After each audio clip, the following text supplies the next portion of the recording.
వదిలిపెడుతున్నాను గురుగారు. ఒప్పుకుంటానమ్మా. ఓ స్టేజ్ కట్టి జనాలను పోగేసి ఉపన్యాసం దంచడం ఉపదేశం అవుతుందా? ఒక్క నిమిషం. మీ అందరికీ ఇది తెలుసు. గురుగారు. రేడియోలో కానీ బహిరంగ ప్రదేశాల్లో ఫంక్షన్స్ లో కానీ ఎందరో మహనీయులు శాస్త్రాలని పుణికిపుచ్చుకున్న వాళ్ళు అక్కడ అనర్గళంగా మాట్లాడుతూ ఉంటారు. అవును గురుగారు. వారి పేర్లు చెప్పే ప్రయోజనం లేదు అనవసరం. వారు శాస్త్రంలో బాగా పండితులను, వారి కథ చెప్పినా, ఏ శాస్త్రము చెప్పినా, ఏ ఉత్సవాన్ని గురించి చెప్పినా, ఏ పర్వదినాన్ని చెప్పినా ఎందరో కోటాను కోట్ల మంది వింటూ ఉంటారు. అది కూడా ఈ సందర్భంలో మహర్షులు వారు ఏమన్నారంటే, శాస్త్రవాసన కూడా చాలా బలీయమైంది. శాస్త్రం చదువుకున్నవాడు ఏం చేస్తాడు?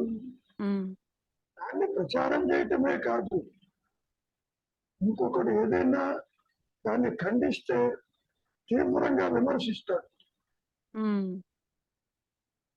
కాబట్టి అటువంటి వాదనని దృష్టిలో పెట్టుకుని వారు చెప్పడం జరిగింది. అంటే ఒక వేదము, ఒక ఉపనిషత్తు, లేదా ఒక పురాణము, భగవద్గీత కావచ్చు. భగవద్గీతను అనంతరంగా చెప్పేవాళ్ళు కోకలు ఉన్నారు. గురుగారు. ఇక్కడ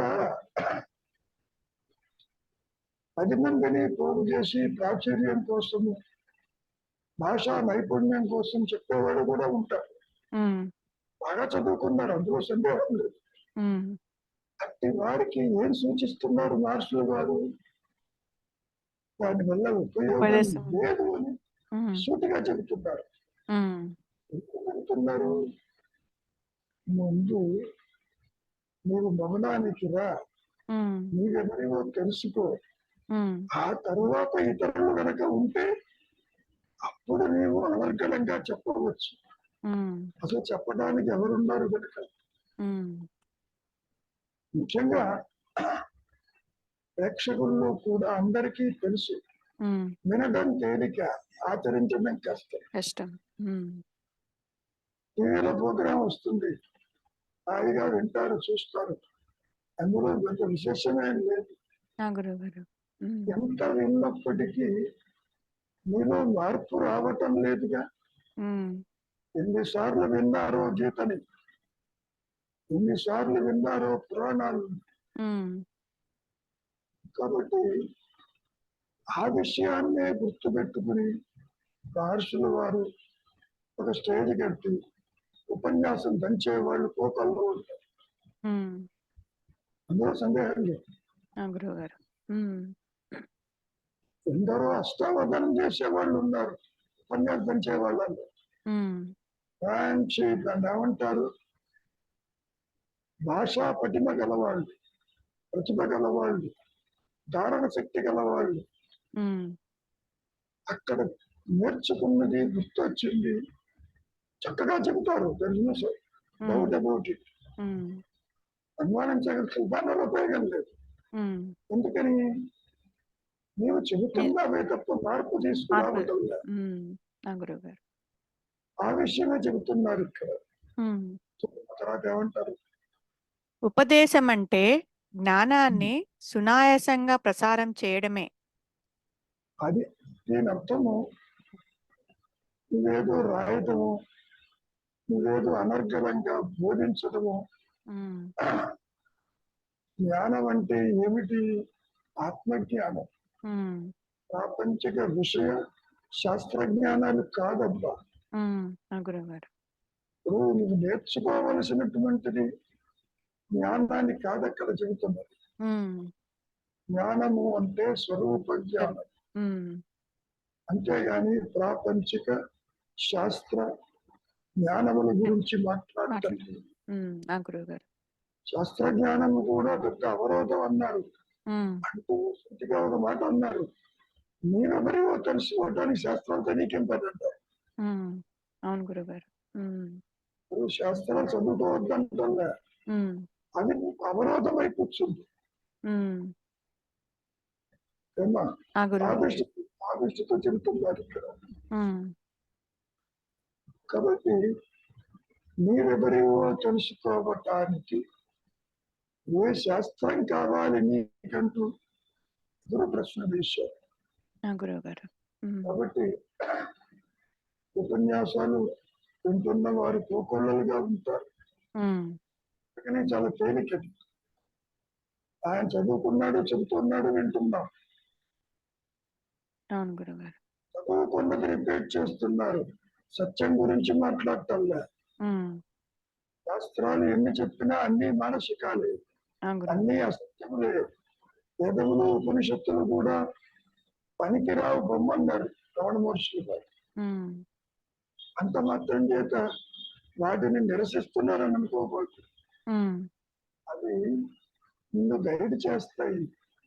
అంతేగాని ఆ సూచనలు పట్టుకుని అక్కడే కూర్చోకూడదంటారు పాయింట్.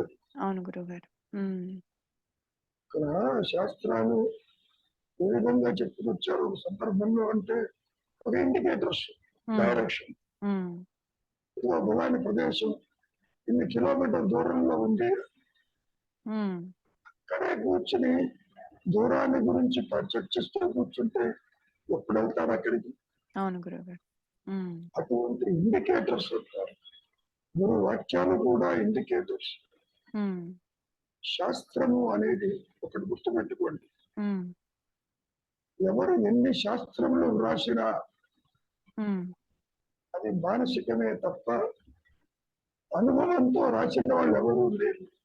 ఉమ్, అనుభవం అంటే ఆత్మ అనుభవం. ఎందుకని ఆత్మ అనుభవ స్థితిలో నీ అది మనస్సు అక్కడ లేదు. అక్కడ లేదు కాబట్టి. ఉమ్, వాళ్ళు ఏం రాస్తారు? అవును గురుగారు. ఉమ్, కాసేపు నిద్రపోతేనే నిద్రాస్థితిని గురించి 2 ముక్కలు చెప్పండి అంటే ఏం చెబుతావు? ఉహు, అటువంటి ఆత్మల గురించి చెప్పడం ఉమ్, అంత కష్టం. ఉమ్, కాబట్టి శాస్త్రములు అనుభవాన్ని ఇవ్వవు. ఉమ్, అనుభవం అంటే ఆత్మ. ఆత్మానుభవం. అది బోధించేది కాదు, అందించేది కాదు. పవిత్ర గ్రంథాల్లో లేదు పొమ్మన్నాడుగా. ఆ గురుగారు. ఉమ్, అమ్మా, ఆ గురుగారు. ఇంకో సందర్భంలో ఏ విధంగా చెప్పుకొచ్చారు? ఒక పేపర్లో పలాని చోట 4 బుక్కల వర్షం పడిందని రాశారట. ఉమ్, వెంటనే ఆ పేపర్ని పిండటం మొదలు పెట్టాడు. ఉమ్, చాలా వస్తుందా వర్షం? కాదు, ఉహు, ఒక ముక్కు కూడా లేదు. ఉమ్, అటువంటివే శాస్త్రాలంటూ విశదంగా చెప్పడం జరిగింది. ఉమ్, చాలా మందికి నచ్చదు. చదువుకుంటే గాని మనకు సులువు కాదనో, ఉమ్, చదువుకుంటేనే గాని ఆత్మజ్ఞానం రాదనో ఉమ్, భౌతికమైన చింతన దృష్టితో చూస్తారు. ఓ పరీక్ష పాస్ కావాలి అంటే చదువుకోవాలి, ఉమ్, ఒక ఉద్యోగం చెయ్యాలి అంటే నేర్పు కావాలి. ఇట్లా అవును గురుగారు. ఉమ్, ఈ భౌతిక దృష్టితో శాస్త్రాన్ని చూస్తుంటారు. ఉమ్, చాలా మంది నాకు ఫోన్లు చేస్తుంటారమ్మా, ఉమ్, శాస్త్రం చదివితేనే కదా ఆత్మప్రకాశం అంటూ. ఉమ్, ఎవరు చెప్పారు? పోనీ శాస్త్రం చదివినంత మాత్రాన్ని ప్రకాశించిందే? కావ్యకంత గణపతి మునికే దిక్కు లేకుండా పోయి అవును. అంత పెద్ద మహనీయుడు, అవును శక్తి గురుగారు. ఉమ్, సర్వశాస్త్రాలని ఉనికి పుచ్చుకున్న మహనీయుడు, ఉమ్, అందులో సందేహం లేదు. ఉమ్, మరి నేను అశాంతిగా ఉన్నాను, ఏం చేయమంటావంటే, ఎవరున్నారు మహర్షులు వారు? నేను మూలం వెతికి మూల ముందు మెత్తుకున్నాను. ఉమ్, అంటే నీవెవరిలో తెలుసుకో. ఉమ్, ఆ మాట పక్కకి పెట్టి బయటికి పరిగెత్తాలని వేరే సంగతి. ఉమ్, గర్భానుష్ఠానం. ఉమ్, కాబట్టి ఇక్కడ నీలో మార్పు తీసుకురాకుండా ఉమ్, జ్ఞానాన్ని సునాయాసంగా ప్రసారం చెయ్యకుండా ఉమ్, ఎన్ని ఉపన్యాసాలు చెప్పినా ప్రయోజనం ఉమ్, నిష్ప్రయోజనం అని ముక్కుసూటిగా చెప్తున్నటువంటి మహనీయుడు రమణ మహర్షి. అది నచ్చదు చాలా మంది. ఉమ్, శాస్త్రాలను పట్టుకుని వేలాడుతున్న వాళ్ళకి అసలు నచ్చదు. ఆ గురువు గారు. చూడమ్మా ఏమంటారు. మౌనంలో అది అనాయాసం. గంటల తరబడి బోల్డు విని ఇంటికెళ్ళి ఎటువంటి పరివర్తన లేకుండా, జీవితంలో మార్పు లేకుండా ఉండిపోతే దాని ప్రయోజనం ఏమన్నా ఉందా? అదే ఓ మహాత్ముని దివ్య మహిమోపేత సాన్నిధ్యంలోని క్షణికానుభూతి మాత్రం చేత జీవనం దివ్య పరిణామం చెందడాన్ని ఊహించండి. ఏది ఉత్తమం, ప్రయోజనకరం? ఎలిగి ఎన్ని రకాలుగా చెప్పినా ఇంకా విందాము, ఇంకా ఏం చెబుతారు. ఎందరో ఎన్నో భాష్యాలు రాశారు ఒకే విషయాన్ని గురించి. అవును గురుగారు. ఇప్పుడు భగవద్గీత ఉన్నదనుకో, ఎవరు ఏ విధంగా చెబుతారో అని చెప్పి వినడంతో జీవుడి యొక్క సమయం అంతా గడిచిపోతుంది. తనలో మార్పు రావటం లేదు. ఇక్కడ మౌనం అనే పదాన్ని ఈ పనులు చేయొద్దు, మీరెవరిగో చూడు, నిశ్చలంగా ఉండి, ఊరట ఉన్నప్పుడే మీ సహజత్వము దానంతటిది ప్రకాశిస్తున్న సంగతి మీకు తెలుస్తుందని ఎంత చెప్పినా శాస్త్రాల వెంట, ఉపన్యాసాల వెంట వెళ్ళేవారు ఈ మాయలో కోపంలో ఉంటారు. అందులో సందేహం లేదు. మహర్షి ఎంత చెప్పినా వినరు. వీరు మాట్లాడుతున్నారనో వారు మాట్లాడుతున్నారనో మాటలకి ఆకర్షితులై వినటమే వాసనగా చేర్చుంటారు అక్కడ. అది చాలా ప్రమాదకరమని సూచిస్తున్నారు. ఎందుకని మౌనానికి ఇంత ప్రాధాన్యత ఇచ్చారు? నీవు నిశ్చలంగా ఉంటే నీ స్వరూపం ఎక్కడ ప్రకాశిస్తూ ఉన్నది చెప్పడానికి. అది మానేసి నేను ఈ శాస్త్రం చదువుతాను, ఆ శాస్త్రం చదువుతాను, ఇది వింటానంటే జీవిత కాలం అంతా కూడా శ్రవణంతోనే సరిపోతుంది తప్ప ఎక్కడ ఇది అవకాశం ఉండదు. అందుకని ఇంత ఇదిగా చెబుతున్నారు. చూడండి, ఎలుగెత్తి నిష్ప్రయోజనకరంగా గొంతు పాడు చేసుకుంటే గొప్ప, లేక మౌనంగా ఆధ్యాత్మిక తరంగాలను ప్రవహింప చేయడం మంచిదా? ఇక్కడ కూడా అమ్మా మా గురుగారు, ప్రవహింప చెయ్యటం అనే పదంలో కూడా ఒకరి నుంచి ఇంకొకరి వచ్చేది కాదు. గురువు ఆత్మజ్ఞానం అందించదు. సోమర్సెట్ మామ వచ్చాడు మహర్షిని దర్శించడానికి. ఎన్నో ప్రశ్నలు రాసుకుని వచ్చాడు. అలా కూర్చుని ఉన్నాడు. మహర్షి మాట్లాడలేదు, ఈయన అడగలేదు. అయిపోయినాడు. 2 గంటల తర్వాత లేచాడు. వెళ్ళిపోదాం పదా అన్నాడు. అంటే మహర్షి దగ్గరికి రావటం వల్ల తనలో మార్పు వచ్చిందన్న భావన కలిగి వెళ్ళాడు. పెడుతూ ఉంటే ఆపద్దన్నారు మహర్షి.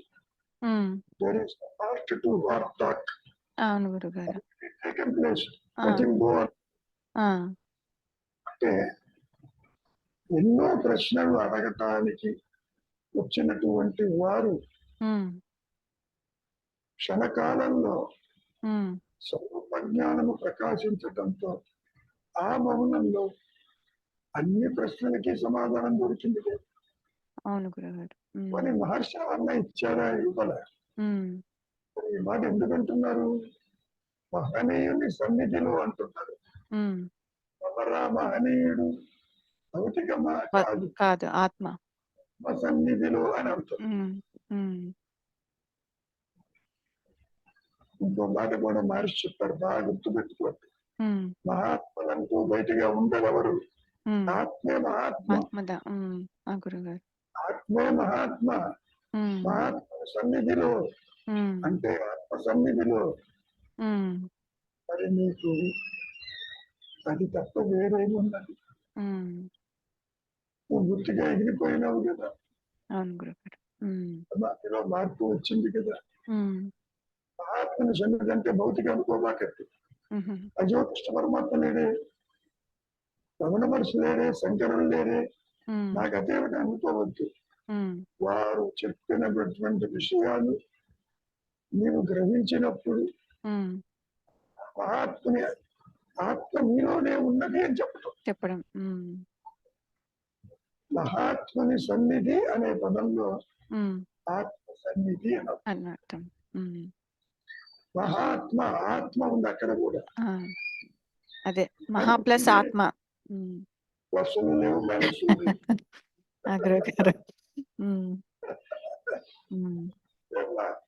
కాబట్టి నీవే మహా ఆత్మవై ఉంటూ వారి సన్నిధిలో నీ మనస్సు ఆటలు సాగవు, అది పూర్తిగా అదృశ్యమైపోతుంది అని చెప్పదు.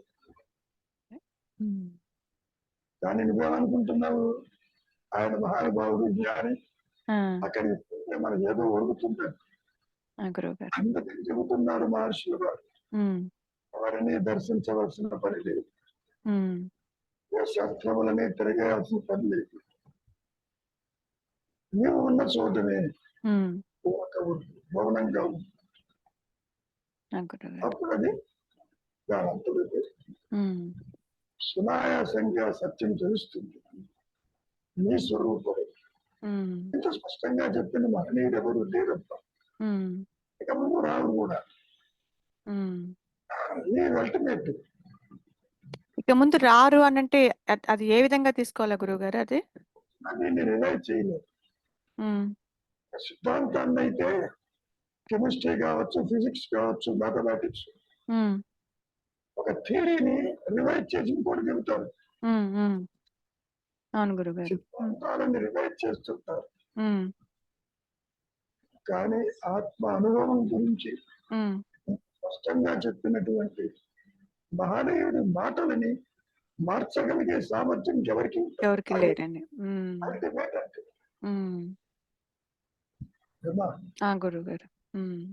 కాబట్టి ఎందుకు మనం మహర్షిని అనుసరించాలి? Because he is ultimate. ఈ మాట నీకు నచ్చకపోవచ్చు, ఎందుకని శాస్త్రాల గురించి మాట్లాడు, అవసరం ఉంటే కోట్ చేస్తారు కానీ అనవసరం. అవును గురుగారు. ఇంకా నేను ఉన్నాను అని తెలుసుకోవటానికి నీకు ఏ శాస్త్రం కావాలి? ఉద్దుమన్నాడు. పూరకముందు అంతర్ముఖంగా, దృశ్యమానికంగా అని సూచించాడే తప్ప ఉపదేశకారుల్లో 30 శ్లోకాల్లో ఇంకేమీ వారు చెప్పలేదు. అవును గురుగారు. చూడు, అంతే గురుగారు. అది ఒకసారి మెల్లిగా చెప్పు. ఓ స్టేజ్ కట్టి జనాలను పోగేసి ఉపన్యాసం దంచడం ఉపదేశం అవుతుందా? ఉపదేశం అంటే జ్ఞానాన్ని సునాయాసంగా ప్రసారం చేయడమే. మౌనంలో అది అనాయాసం. గంటల తరబడి బోల్డు విని ఇంటికెళ్ళి ఎటువంటి పరివర్తన లేకుండా, జీవితంలో మార్పు లేకుండా ఉండిపోతే దాని ప్రయోజనం ఏమన్నా ఉందా?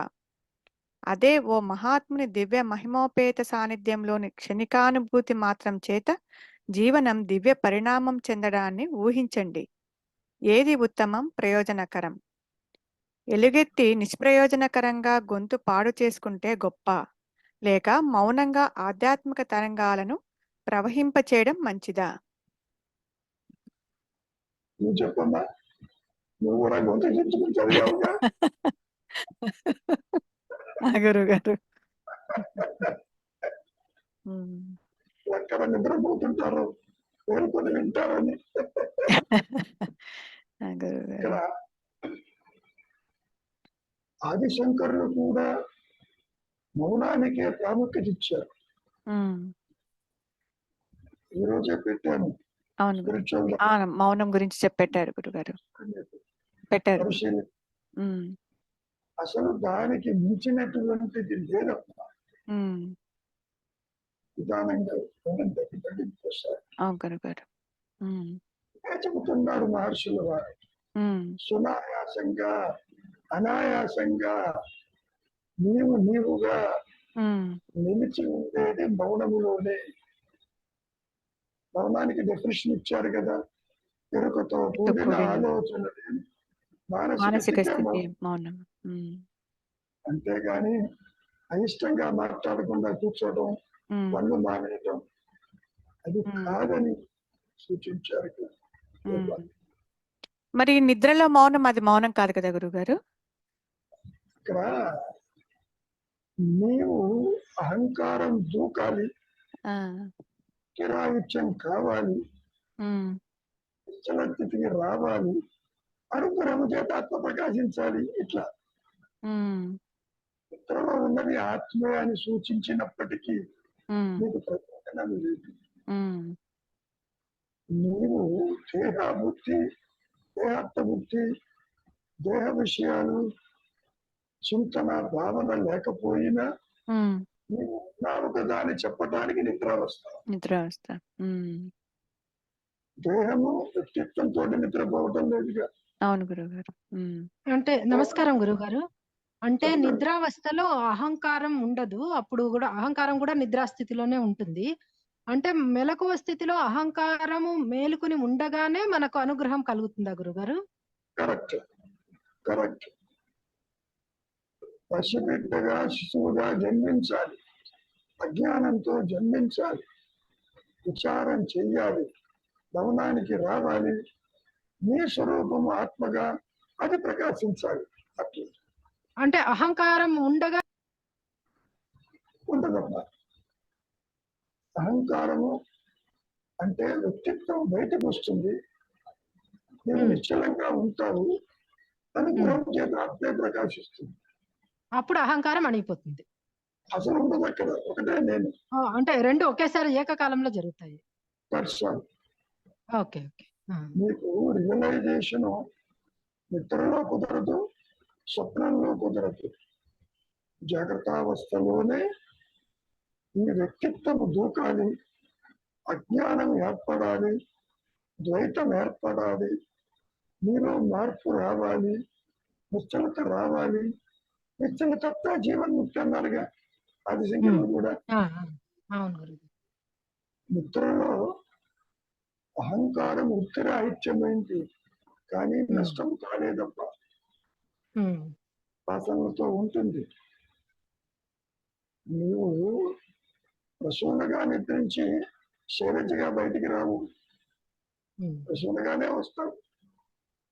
సో నిద్రలో కూడా నీవు ఉండి తీరుతావు, కానీ ఆత్మని తెలియకుండా ఉంటావు, వాసనలతో ఉంటావు, బయటకు వస్తావు. మళ్ళీ దేహాత్మబుద్ధి కలగాలి, స్వరూప జ్ఞానం ప్రకాశించాలి. సో అహంకార స్థితి ఉండాలి, అప్పుడే మెలకుతో ఉండగానే కలగాలి. అది కాదు, ఎందుకని చాలా సింపుల్ గా ఉంటుందమ్మా. మెలకువ ఎరుక ప్లస్ ఆలోచన, ఇది అహంకారం. అహం అంటే ఆత్మస్థితి ఆకారము దాల్చినట్టుగా, అహంకారం పొందినట్టుగా దేహాత్మబుద్ధి ఒకటి దూకుతుంది. అప్పుడు నువ్వు విచారించి అంతరము పోయినప్పుడు నీ సహజత్వమే అనుగ్రహము చేత ప్రకాశిస్తుంది. ఎవరికి ఆత్మ ప్రకాశమైనప్పటికీ మాయలో అది జాగ్రత్తావస్థలోనే తిరుగుతుంది, కలలో నిద్రలో జరగటం.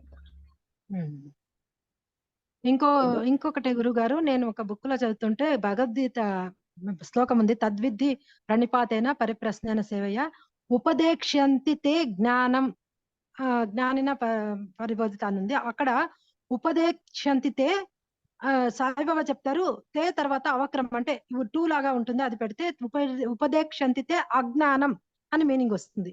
ఎందుకు సాయిబాబాని అడుగుతాడు శిష్యుడు ఎందుకు అజ్ఞానం అనాలి అంటే, ఎవరైనా గాని నీకు అజ్ఞానాన్ని ఉపదేశించగలరు గాని జ్ఞానాన్ని ఉపదేశించలేరు. అది స్వయం అనుభవంతోనే తెలుస్తుంది కాబట్టి నీకు ఏ ఉపదేశం వచ్చినా అజ్ఞానం ఏది అని తెలుపుతారంతే. అజ్ఞానం కాబట్టి ఆ అవక్రం పెట్టుకుంటే మీకు ఇంకా కరెక్ట్ గా అర్థమవుతుంది. సో ఏదైనా ఉపదేశించగలిగేది ఏదైనా అజ్ఞానమే అవుతుంది. ఆ జ్ఞానం అనేది ఉపదేశించగలిగేది కాదు, అది స్వీయ అనుభూతి మాత్రమే అని సాయిబాబా చెప్తాడు ఆ శిష్యుడికి. ఆ ఆ సాయిబాబా చెప్పినా ఎంతమంది చెప్పినా సాయిబాబా ఏ ఒక్కరికైనా ఆత్మజ్ఞానం అందించాడా? లేదు. అదే అదే చెప్తున్నారు ఆయన. అది జ్ఞానం ఎవరు అందించలేరు. ఆత్మ జ్ఞానం మేము గురువులైనా ఉపదేశించలేము, అందుకే ఉపదేశిస్తే అది అజ్ఞానమే అవుతుంది అని చెప్తున్నారు. అసలు మీరు చెప్తున్నారు. ఉపదేశించడము అంటే నైనా ఉపదేశము అంటే సమీపము. ఓ ఉప అంటే సమీపము, దేశం అంటే ప్రదేశం.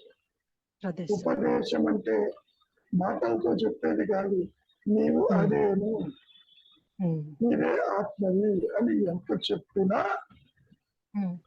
అది ప్రకాశింప చెయ్యగలిగే మహనీయులు ఇంక్లూడింగ్ కృష్ణ పరమాత్మ చెయ్యలేదు. ఎందుకని చెయ్యలేదు?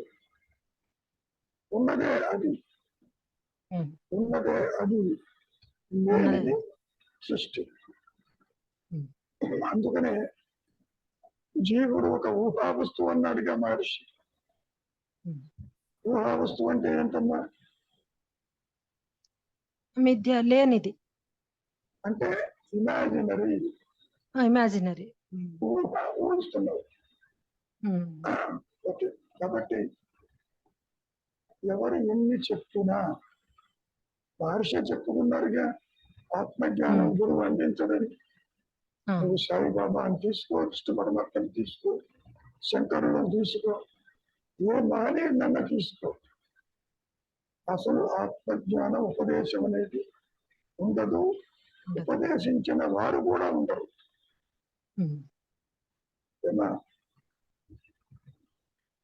కాబట్టి ఎందుకు ఉండరు అంటే, నీవేది కాదో చెబుతాడే తప్ప నువ్వేదై ఉన్నావో నువ్వే గుర్తించాలి అంటే అనాత్మ విచారణ అని మీరు చెప్పారు. ఆత్మ విచారణ ఎవరు చేయలేరు. అసలు ఆత్మ అంటే ఏంటో కూడా తెలియదు. ఈ రెండు ఆపోజిట్స్, అహంకారము స్వరూప జ్ఞానము కలిసి ఉండవు.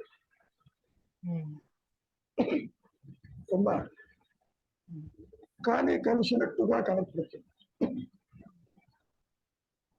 రెండు కలియుగాలనేది కలిసినట్టుగా కనపడేదే అజ్ఞానం. దాన్నే మనం చిత్త జడ గ్రంథి అన్నారు శంకరు. ఇప్పుడు కూడా వ్యక్తిత్వము అహంకారము జడమైన దేహముతో కలవదమ్మా. ఎంతైనా ప్రయత్నం చేయి, నాది అంటావే తప్ప దేహంతో నిద్రించలేదు, దేహంతో కలగనలేదు, దేహ స్మరణతో మరణించడం లేదు. నిద్ర తాత్కాలిక మరణం, మరి మరణము శాశ్వత నిద్ర. అర్థమవుతుంది. కాబట్టి ఉపన్యాసాల జోలికి పోవద్దు, శాస్త్రము తెలియదని బాధపడవద్దు, నేనేమీ చదువుకోలేదని అనుకోవద్దు. నీవు ఎంత తక్కువ చదువుకుంటే చదువుకున్న అజ్ఞానం నుంచి చదువు లేని జ్ఞానిగా తయారవుతావు. శాస్త్రం చదివిన కొద్దీ అజ్ఞానమే. అజ్ఞానము అంటే స్వరూప జ్ఞాన రహిత స్థితి అని మనం చెప్పుకోవచ్చు. అదే అహంకారం కూడా పెరుగుతుంది అప్పుడు. ఉంటే పెరుగుతుంది, విచారిస్తే లేదుగా. అవును అవును. లేదని పెరుగుతుంది, ఉన్నది అంటున్నావు. అహంకారం లేదు, ఆది నుంచి తృణీకరించబడిందని ఇంత స్పష్టం చేసిన మహనీయుడి మాటలు గుర్తుపెట్టుకుంటూ చాలు. నిద్ర లేవంగానే నీతో కలిపి నీవు చూస్తున్నది అసత్యం అనే భావన అనునిత్యం కలిగి ఉంటారు. కర్మలు సాగిపోతూనే ఉంటాయి. ఎంతైనా రవి ఇంకేమైనా ఉందా? గురువు గారు, అంటే ఇప్పుడు మన శిశువుగా జన్మించక తప్పదు అంటే అజ్ఞానం జనించాలి అంటే ఇప్పుడు స్వరూప జ్ఞానానికి దీనికి సంబంధం లేదు కదా గురువు గారు. కానీ శిశువుగా అంటే అజ్ఞానం జనించాల్సిన అవసరం ఉందంటారు అక్కడ. లేకపోతే నీకు కాంట్రా తెలియదుగా. చీకట్లోనే కదా సినిమాలు వేసేది. వెలుతురులో సూర్యలక్ష్మిలో సినిమా కనపడదుగా. అవును. అజ్ఞానము అంటే ఒక కాంట్రాస్ట్. నీవు కాని దానితో నీ ఉనికి ఏర్పడాలి, ఇది లేదు అని ఆత్మగా నిలవాలి అనేది ముక్త స్థితి. అక్కడ సపోజ్ ఆత్మే ఉందనుకో, నువ్వు ఎట్లా తెలుసుకుంటావు ఆత్మ ఉందని? ఇది లేదని. లేనిది ముందు కనపడాలి, లేని పాము ఉన్నట్టు భయపడాలి. తాడు అని గ్రహించడానికి మరి భ్రాంతి ఏర్పడిందా లేదా అక్కడ? కానీ ఆత్మ ఉన్నప్పుడు తెలుసుకోవాల్సిన అవసరం ఏముంది గురువు గారు? ఆత్మ తనను తాను మళ్ళా తెలుసుకోవాల్సిన అవసరం ఏముంది? ఇక్కడ నువ్వు దేహత్వ బుద్ధితో జనన మరణాల్లో కొట్టుకుంటున్నావు. నేనంటే వ్యక్తిని అంటున్నావు, కర్మలు చేస్తున్నావు. దేహం పుట్టుక నీ పుట్టుక కాకపోయినా నేను పుట్టానంటున్నావు. అందుకని నీవు దేహము కాదు, దేహిని, నేనంటే ఆత్మని చెప్పవలసిన అవసరం ఏర్పడింది ఈ మాయలో.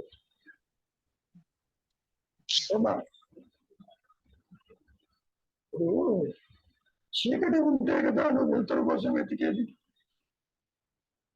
చీకటే లేకపోతే అంతా వెలుతురు ఉంటే నీ పరిమితమైన భావన ఎందుకు వస్తుంది?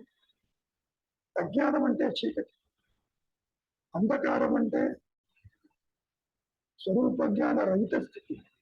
నిజానికి ఉన్నదే అది, అది లేదు. ఉన్నదే ఆత్మ, అజ్ఞానమే లేదు పొమ్మన్నాడుగా మహర్షి. లేని అజ్ఞానము ఉన్నదని భావిస్తున్నావు కాబట్టి నీవెవరిగో తెలుసుకో పవనముతో అని చెప్పటానికి అవకాశం ఇచ్చు. అసలు దేహాత్మకే జన్మించలేదనుకుందాం, నువ్వు పరిమితమైన జీవుడు కాకుండా ఉన్నావనుకో, మరి నీకు ఆత్మ సంగతి ఎలా తెలుస్తుంది?